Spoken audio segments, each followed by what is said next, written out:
The comparison is caused by a lack of self-appreciation.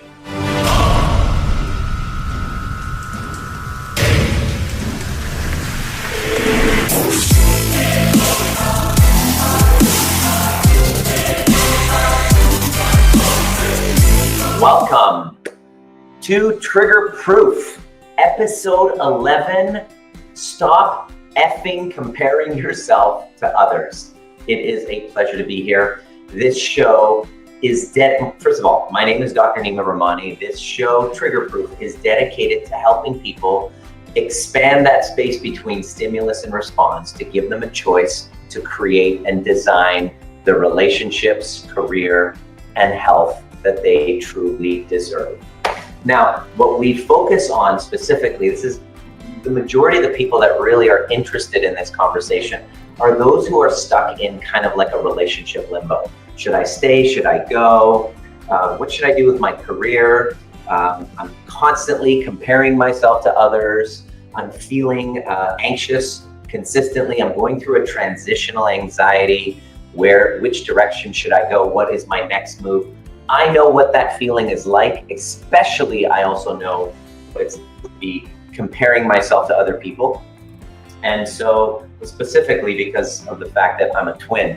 So I really love talking about this topic because my mess is my message. And the ultimate here is for us to have a big, juicy, absolute love affair with ourselves. To be able to look in a mirror and say, I love you. Because if you can get that right, then you have a higher probability of having healthy relationships versus toxic ones. Our experience has been that many people play victim to toxic relationships, not really taking ownership and responsibility of who they were being energetically as they got into this relationship. And if you really want to level up, it requires an upgrade within yourself. And that's really what Trigger Proof is all about. And one of the greatest triggers that we see is comparing ourselves to other people. This is basically what I have lived all my life. Imagine if you were a twin. Imagine that you have had everything in your life, from your looks, to your grades, to your clothing, to your career, to your car, whatever, constantly being compared to somebody else. Not only that, it's done externally, but you're actually doing it internally yourself. Whenever I go see my brother, it's very common. My brother and I will see each other. If it's been a couple weeks, we'll size each other up. What are we doing in that moment? We're actually comparing ourselves to each other. It's something that it's so much a part of my DNA that I had client after client coming in, and this seems to be one of the great constraints that completely robs us of our fulfillment, that I really wanted to share this in our show. By the way, please don't hesitate.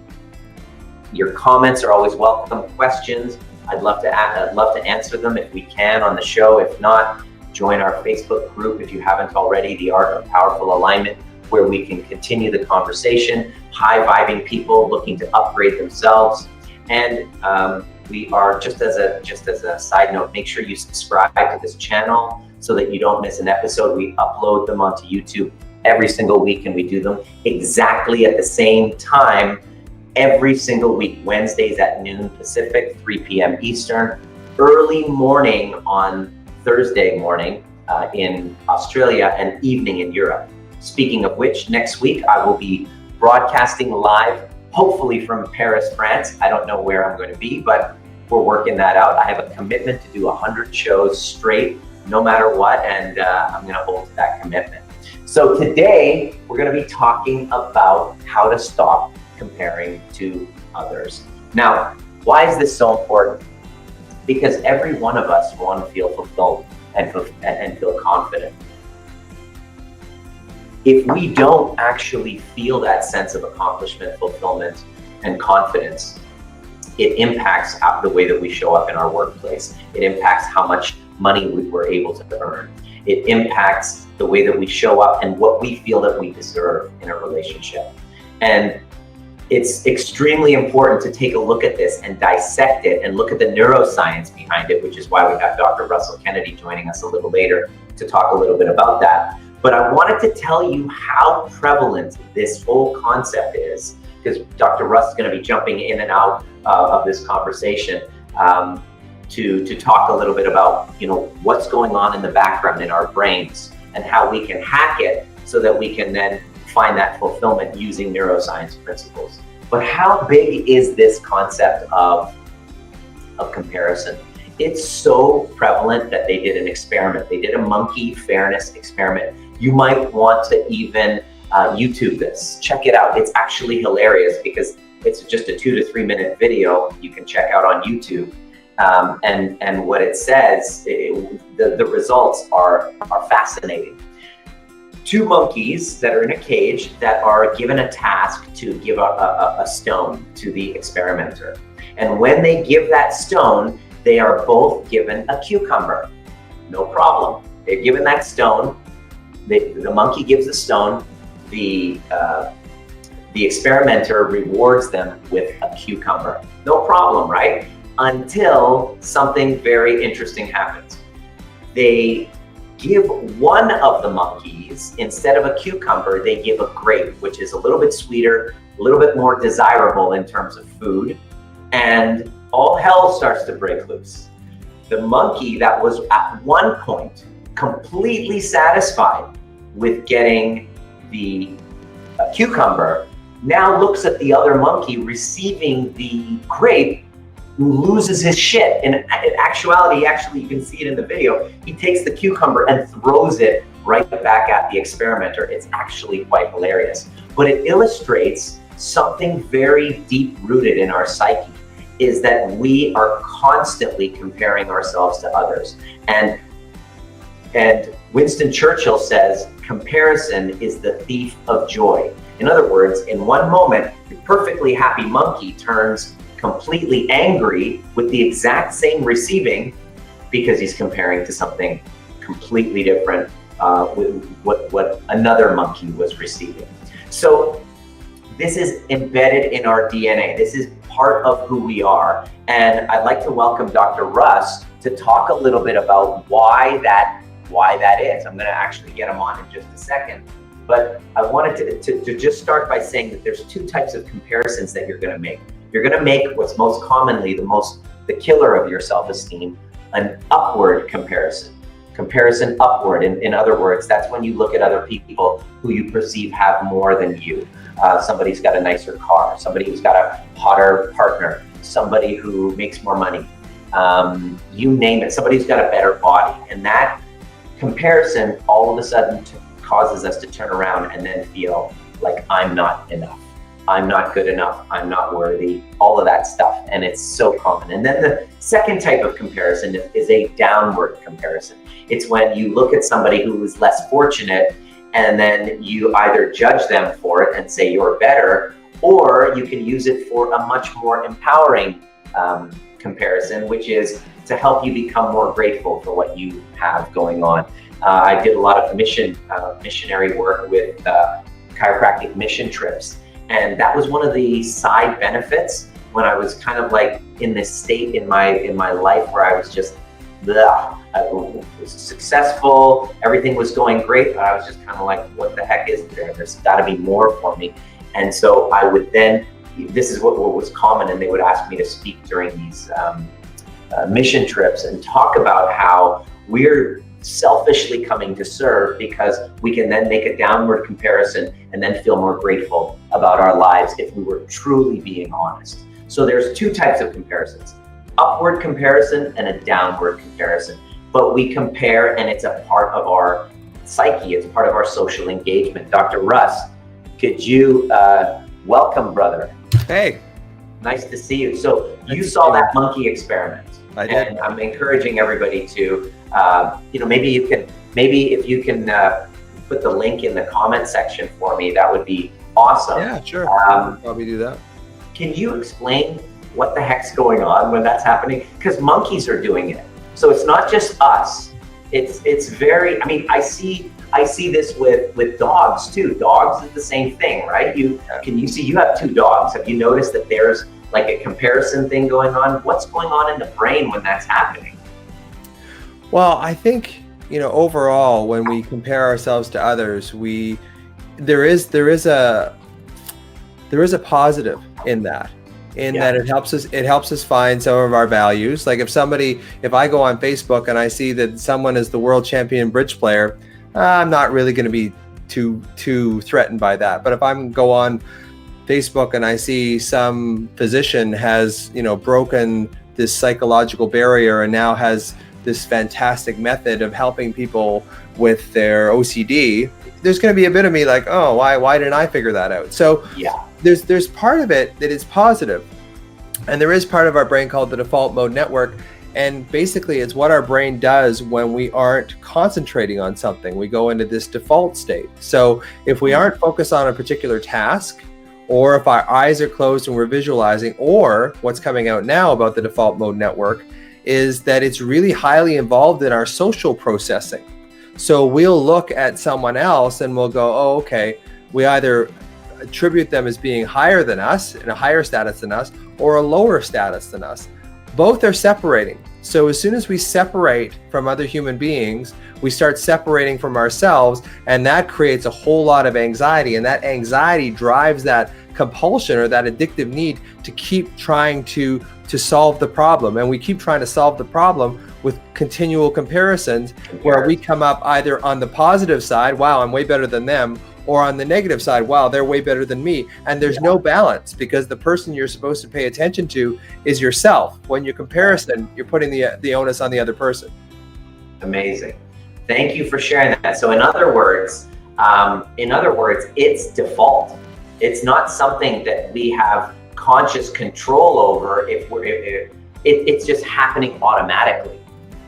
Unless you have awareness. And that's the thing about when you compare. If you compare without awareness, you're going to suffer some pain. You really are going to suffer some pain. But if you can use the awareness, it's like, well, why am I so concerned about this, this other doctor who's developed this? I'm just making that up, by the way. Yeah. But why am I so concerned about that? Well, maybe some of my value is tied up in that as well. And then you can use that as information. Okay, how can I motivate myself based on that, rather than just beating myself down with, this person's clearly more superior to me in this particular area. And there is a part of our brain, default mode network, that just it does it automatically. So when we're aware, though, when we become aware, we pull ourselves out of that default mode. So if we get curious, like, why am I so curious about this guy who's developed this new technique? Like, why am I so curious about that? Don't give up the later stuff. We're going to get to that in just a moment. Yeah, okay. I just wanted to specifically get to that. We're going to be right back with you, Dr. Russ. Thank you for that. Yeah, sure. Stay with us. So in other words, your first way to transcend this is to understand that you're not going to get rid of it. It's actually a part of your DNA. So it's actually a fallacy to say, stop comparing yourself to others. It's going to happen. If you were a twin, I mean, this is a this conversation really hits home, because how often, whenever I go visit my brother, he's married, he's got kids. This is a constant thing for the two of us. It literally is happening all the time. And when I can actually surrender to the fact that this is part of my DNA and it's part of my brain, the default mode network, now I can be aware when it happens and have conscious choice. So we're going to the next point to stop comparing yourself to others is, number one, that it's part of your monkey mind to compare. Number two, here's what you do. Know your values and define what fulfillment actually means to you, okay? In other words, know what your superpowers are. This is one of the challenges when we do our live trainings, when we're working with people who are clients of ours who are stuck in this relationship limbo, and they're depressed and they're anxious and stressed and they don't know which way to go. The first step is to know exactly what your values are. And the biggest obstacle to you knowing your values is you judging what your values are. we all have a list of priorities that we automatically gravitate towards. For example, doing this show, teaching, helping people transform in their healing, traveling. These are all automatic values for me. Nobody has to wake me up or text me or remind me, Nima, you got a show coming up on Wednesday at noon. Nobody has to remind me because it's a high value for me. You might have your children's soccer schedule, or your entire gym schedule, or your school studies all organized perfectly. Those are indicators of what your values are. The key is to move into them and to embrace them completely unapologetically.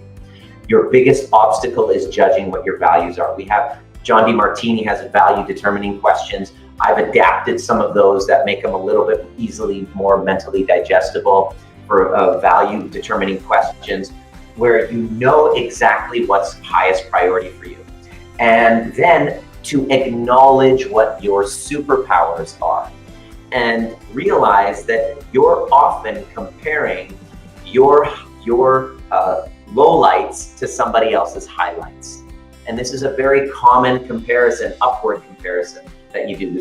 One of the greatest examples of this was when I first started doing salsa dancing. And I would travel to New York and we would go to the New York Salsa Congress, and I would walk in and I would see this guy named Juan Matos, who was like a complete salsa idol for me. And I would watch him and I would just be like standing there, just watching him like with a huge man crush on this guy. And the whole time I was comparing my dancing to his, and I was destroying my self-esteem. And the funny thing about that is my values were that I had just started salsa dancing a year or two prior to that. But this guy's from the Dominican, he was doing the basic steps while he was still a fetus. So I'm comparing his highest values to a lower value for me, and it just wasn't helping me. And that comparison was the thief of my joy. It was actually preventing me from enjoying my time at the Salsa Congress until I woke up and started honoring what my values are. Wait a second, I'm a healer. I have a chiropractic clinic. He probably doesn't. And here's the other thing is that this guy is literally drunk from Friday night all the way to Sunday afternoon nonstop, and he wasn't sleeping. So his self-care routine wasn't really high. But and when I started looking and knowing what my values were and honoring them, it dissolved that comparison. And what it did was it didn't make me feel better than him. It just made me aware of what my superpowers were, and at the same time honoring somebody else's. So you get to see an honoring of another and honoring of self when you know what your values are. The next point to that is, once you know your values are, and here's the little key, take whatever thing that you're comparing in another person, that you're admiring in another person, and own the trait. Okay, so let me give you an example. If you're looking at somebody who, so in my situation, I will look at somebody who has absolute connection in a relationship, and let's say I'm single at that time. I will look and I will ask, where do I own my sense of connection?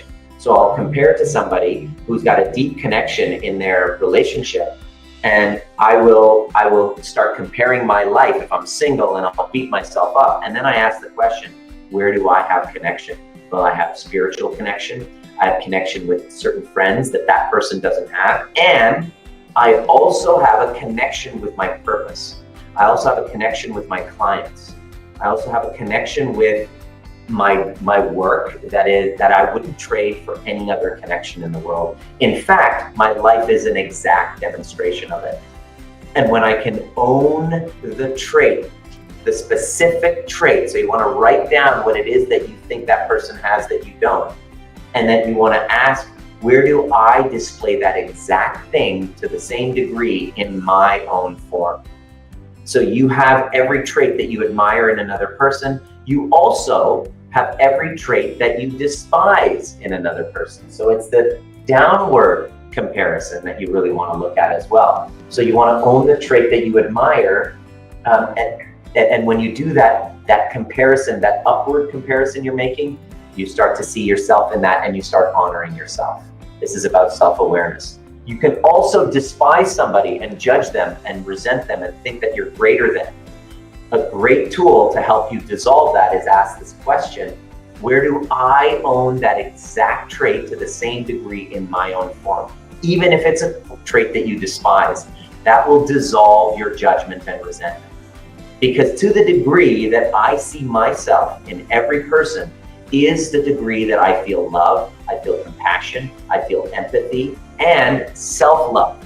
I feel power and freedom in myself, and I'm not really looking at myself as less than or greater than. And I really have noticed that when I do that part right, I'm more at a sense of grace with those around me. I have deeper intimacy because I'm not trying to be greater than or less than.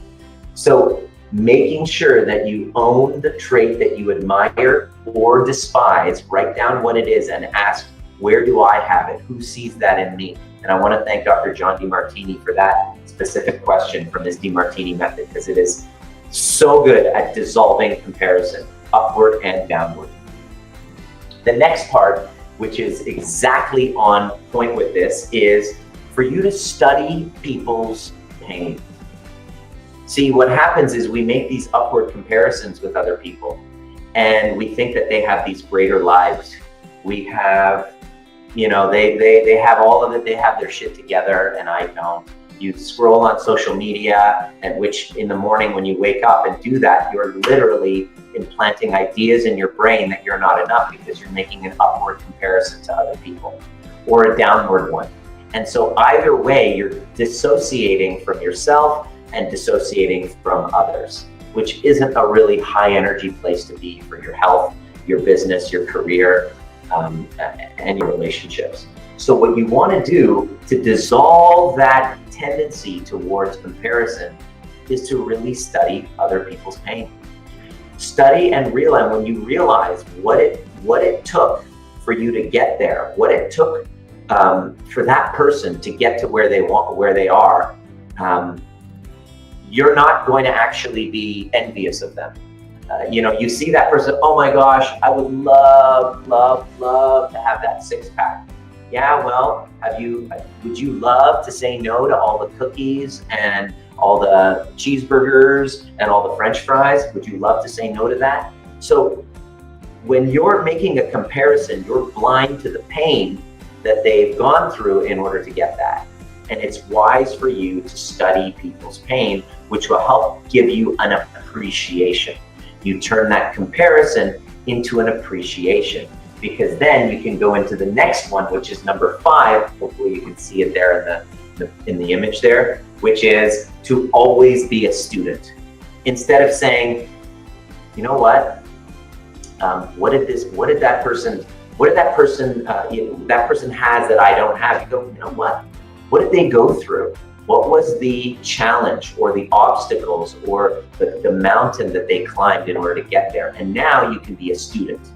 Instead of your envy throwing you off and knocking you off course, you actually have an opportunity to go, what did they do to get there?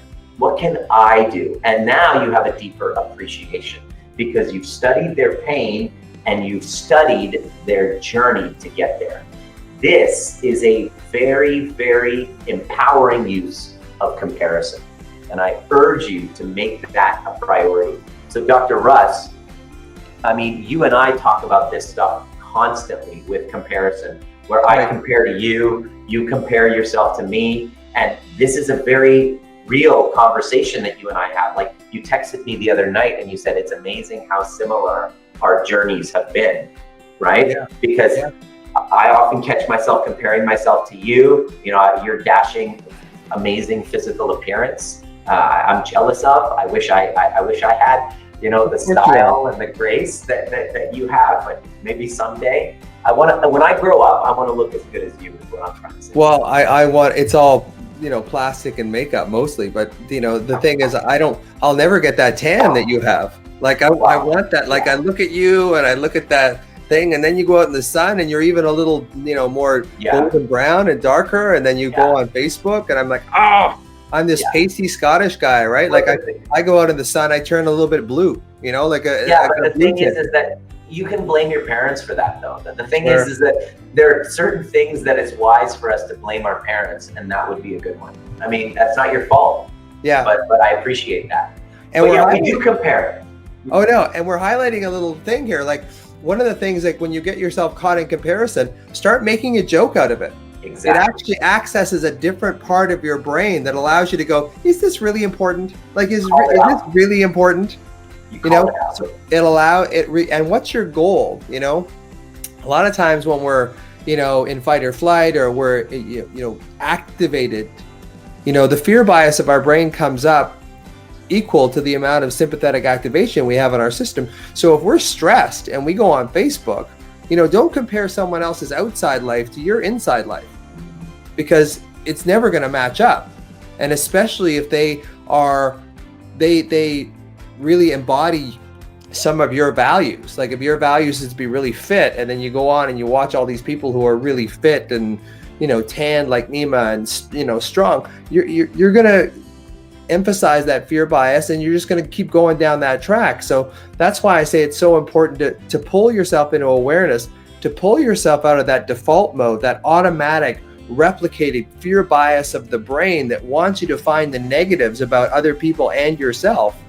Right. Because it's just as bad when you create something negative about other people, and then you get a group of people that are aligned with you. So you find someone that you got to hate on for, and then you align with a bunch of other people. And social media is brutal for this, but even in personal lives. And then you make yourself a victim.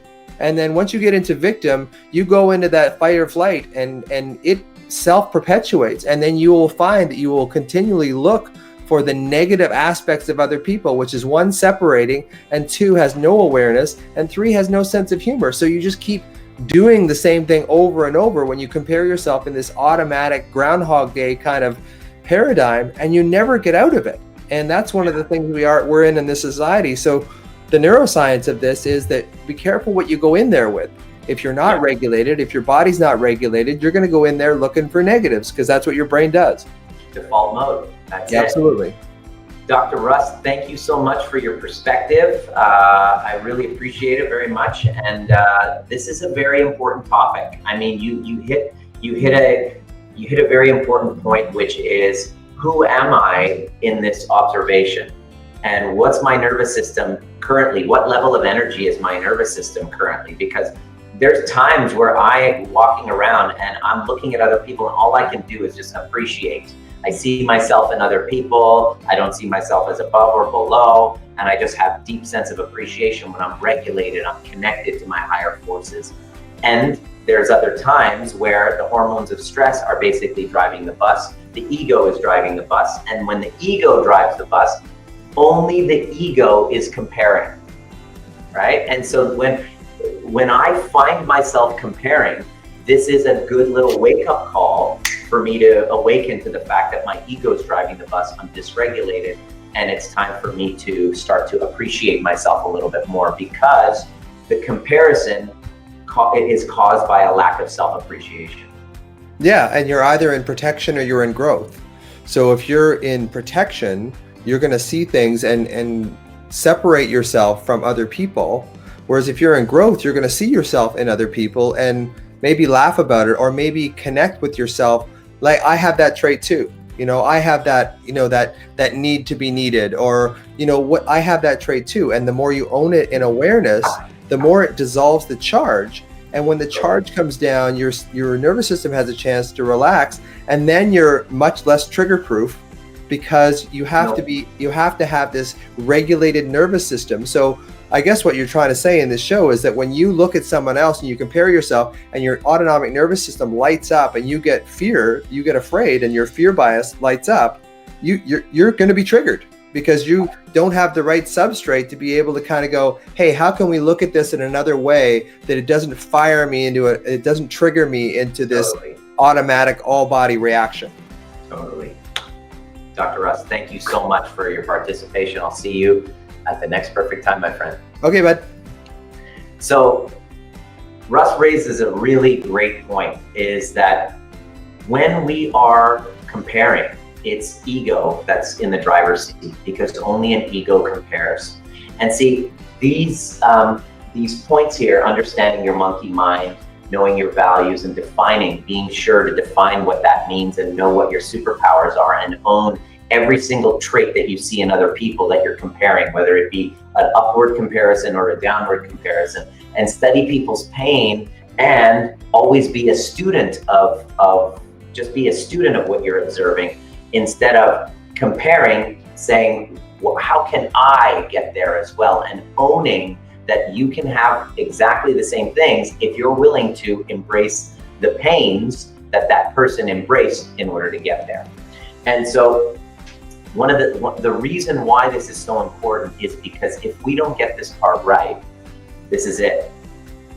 We are governed by externals. You know, I want that watch, I want that car, you know, and this was very much my life. Being Persian, the reason why this is such an important conversation for me is because in my culture, and any, Eastern cultures, Middle Eastern cultures, the comparison and how you size yourself up to other people is like life or death, really. You know, you'll have the case where, you can't afford you can afford a brand new Mitsubishi, but because you want the Mercedes Benz, you'll buy an older one just because it's a Mercedes Benz, because you want other people to see you. And so this is a life that is completely governed by externals. How are other people going to see me? I got to compare myself. I got to get the nicer things and all of these things without first developing a keen sense of self-love. When we do that first, which is how I pretty much lived the first half of my life, you reach whatever goal that you reach, whatever thing that you get on the outside that you're comparing. You get that car, you get that job, you get for me, it was the trophy wife, the $1 million chiropractic practice, the penthouse, all of those things I got, and even got the Business Excellence Award in my community in 2010, I believe. I got all of that, and I was literally living for externals. And when I got it, it was this deep, empty pit inside my stomach, inside my soul, which I just thought, I just got to get more. Maybe this isn't it. I just got to get more and more and more. And this is the outcome. This is the impact of living from externals. So in order for the gift of my challenges last year, the breakup that I had was that I discovered the answer. I discovered the solution. And the solution every time to filling that hole inside is an intimacy upgrade within yourself. And so if you've watched previous episodes, you've heard me talk about it. But essentially, this is really the most important thing. If you're finding yourself constantly comparing to other people, and it is like an emotional addiction, you can't stop. Consider the possibility that you're in a state of alarm and that you need to make a few key shifts in order to get yourself to the point where you're self-resourced, where what other people say and do and what other people have or don't have doesn't make a difference. And so what I discovered is that this is how you do it. The first part of this whole model that I created is, you've heard me speak of this before if you've watched this, is to regulate the nervous system. If you are in a state of alarm, your default mode network, as Russ was sharing, is on, and you're going to be programmed to look for separation, us versus them. But when I took the time to regulate my nervous system, I believe that's episode number 2, Trigger Proof, you can watch it on YouTube. All of a sudden, I felt connected within myself, and my need to compare to other people started to go a lot lower. It's still there, but now I can catch it. But if I'm not with a regulated nervous system, it's running the show. Ego runs the show when your nervous system is dysregulated. The second part is you must clear your past resentments. If I'm holding on to a resentment about something, then I'm constantly in a stressed out state, and I will be consistently comparing myself. Well, that person didn't have that. This person didn't have parents like that. Oh, that person's lucky. because they didn't have that. And so if you are holding on to past resentments and regrets, you are literally walking around comparing yourself to other people, whether you're conscious of it or unconscious of it. And when you get those two right, you all of a sudden feel present. You feel present in your body. You feel a sense of satisfaction with who you are. The third part of this is the ego shadow work, which I love to call dancing with your dark passenger. And the reason why that's important is because your ego, your kind of that already always listening, that little voice in your head that's comparing yourself to others, that's saying I'm not enough, pretty much runs the show with 99% of people. Joe Dispenza says about 95% of your day is overrun with this tendency to actually be governed by your unconscious. And this dark passenger work is really all about bringing the unconscious to conscious again and again and again and again. And so when you get those two right, and you've now had a clearing of the guilt and shame of who you are, and a clearing of the resentments and the regret, you now have a sense of understanding of yourself and other. So the comparisons turn to appreciation. Very critical step. When you don't get those two right, you have zero understanding and you have a sense of separation, and you're walking around with a chip on your shoulder, always wondering why you're not lucky, why other people have it and you don't, and you've been a victim and you're holding on to victim, and it runs your life. I know people who literally are run by an old relationship, and it is spilling over. It's governing everything that they're reading, everything that they're posting. This old past resentment is running their life, and what they don't understand is it's actually destroying their health. So it's important to develop a sense of understanding. Now, after you've done that, you will have a window for empathic communication.